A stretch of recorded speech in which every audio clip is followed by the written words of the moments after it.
Baik pemirsa, kita ke berita selanjutnya. Ribuan warga memadati lapangan Silang Monas, Jakarta Pusat untuk mengikuti aksi bela Palestina yang rutin digelar setiap minggu. Mereka juga memakai simbol Palestina seperti bendera dan syal.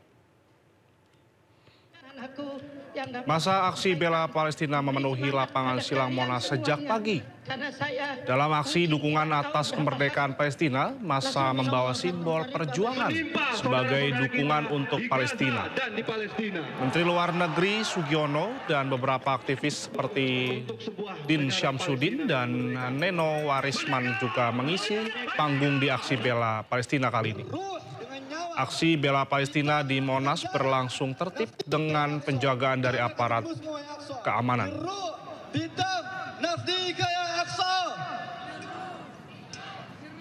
Izinkan kami menyampaikan kepada Bapak dan Ibu sekalian, pemerintah Indonesia konsisten menentang genosida.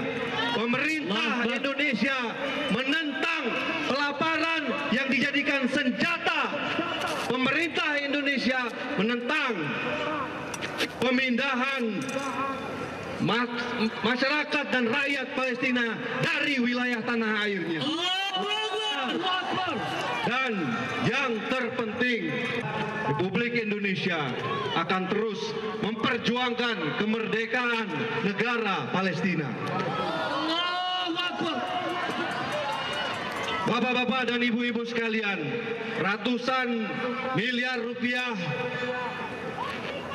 jutaan dolar sudah terkirim ke sana selama beberapa lama ini. 4.400 ton bantuan logistik sudah terkirimkan ke sana. Oleh karena itu, dan ini merupakan bentuk dan wujud dari aksi nyata yang kita sebagai bangsa Indonesia lakukan. Sejumlah aspirasi disuarakan dalam aksi bela Palestina kali ini. Indonesia berkomitmen untuk terus membela rakyat dan kemerdekaan Palestina. Kita simak laporan Jen Cahyani bersama juru kamera Sutrisno. Pemirsa, gelombang aksi damai membela Palestina kembali digelar hari ini di Monas, Jakarta Pusat. Ribuan masyarakat Jakarta dan sekitarnya hadir untuk menyuarakan dukungannya atas kemerdekaan Palestina yang sampai saat ini masih di bawah genosida oleh Israel. Dan salah satunya yang menjadi desakan masyarakat Indonesia khususnya kepada Israel yang memblokade jalur vital di Rafah untuk penyaluran bantuan pasokan makanan ke Gaza, sehingga saat ini warga Gaza banyak yang mengalami kelaparan bahkan meninggal dunia.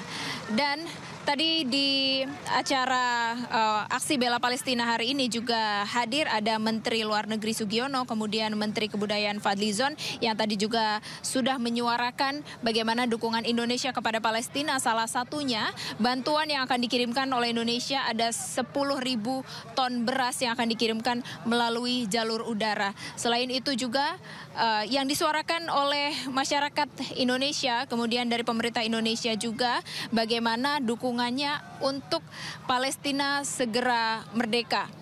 Dan tadi juga banyak sekali dukungan-dukungan yang disampaikan oleh warga yang datang karena mereka mengaku mereka selalu mengikuti, selalu hadir pada saat aksi bela Palestina ini digelar di kawasan Jakarta dan sekitarnya sebagai bentuk dukungan hingga nantinya Palestina merdeka. Dari Jakarta, Jen Cahyani bersama juru kamera Sutrisno melaporkan. Kejaksaan Agung telah mengajukan pencekalan terhadap 2 petinggi perusahaan gula di kasus dugaan tindak pidana pencucian uang yang melibatkan ex-penjabat Mahkamah Agung Zaraf Richard. Hal tersebut dilakukan guna untuk memudahkan penyidikan.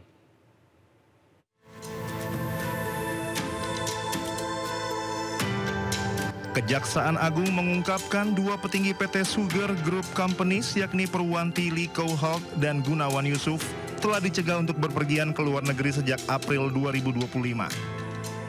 Pencekalan ini merupakan bagian dari proses penyidikan kasus dugaan tindak pidana pencucian uang yang menyeret mantan pejabat Mahkamah Agung Zaraf Richard. Kasus ini mencuat setelah Zaraf Richard mengaku menerima uang sebesar 50 miliar rupiah untuk mengurus perkara perdata terkait dengan kasus gula Marubeni.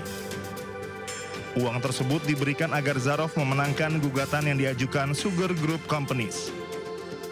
terkait pengembangan perkara TPPU-nya siapa itu ya, Jarod. Memang ada ada pemeriksaan hari ini, penyidikan. Dua orang tersebut, Pak? Di antara mungkin ada di situ di antaranya. Sebagai saksi.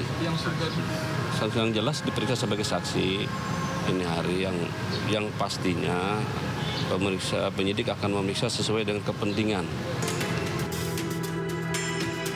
Pihak imigrasi pun telah melakukan pencekalan terhadap keduanya sesuai permintaan Kejaksaan Agung. Pencekalan tersebut telah dilakukan sejak tanggal 23 April 2025 hingga 23 Oktober 2025 mendatang. Tim Liputan iNews melaporkan. Mantan Menteri Perdagangan Thomas Lembong bebas dari jeruji besi usai mendapat abolisi dari Presiden. Tom disambut ratusan pendukungnya, keluarga, dan para sahabat di Rutan Cipinang, Jakarta pada Jumat malam.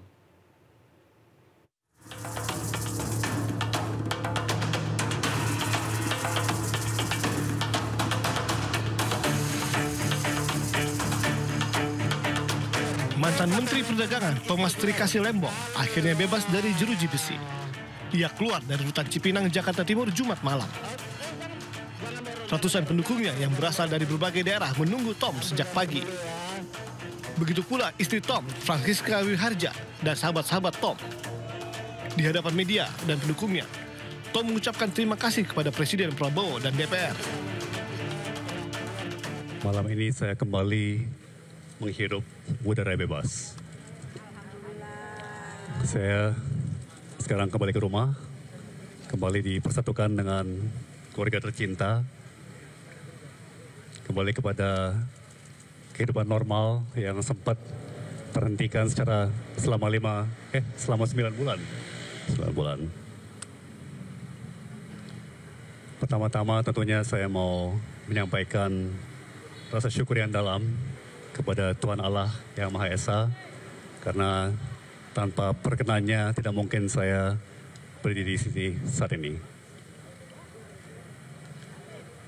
Saya juga ingin mengucapkan terima kasih yang sebesar-besarnya kepada Presiden Republik Indonesia, Bapak Prabowo Subianto, bersama atas pemberian abolisi, serta kepada pimpinan serta anggota Dewan Perwakilan Rakyat.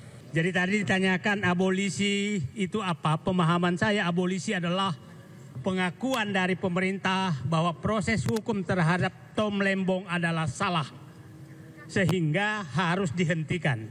Berbeda dengan amnesti. Amnesti adalah pengakuan bahwa ada yang salah dan diampuni. Jadi sangat jauh berbeda. Jadi tadi ditanyakan apakah ada pemulihan nama baik. Saya pikir abolisi adalah pemulihan nama baik. Sebelumnya, meski dinilai tidak menikmati hasil korupsi, mantan Menteri Perdagangan Thomas Lembong dijatuhi vonis 4,5 tahun penjara dalam kasus korupsi impor gula. Tom menilai putusan hakim janggal dan kemudian mengajukan banding. Kini Tom resmi dibebaskan usai Presiden Prabowo memberikan abolisi pada Tom. Tim Liputan iNews melaporkan.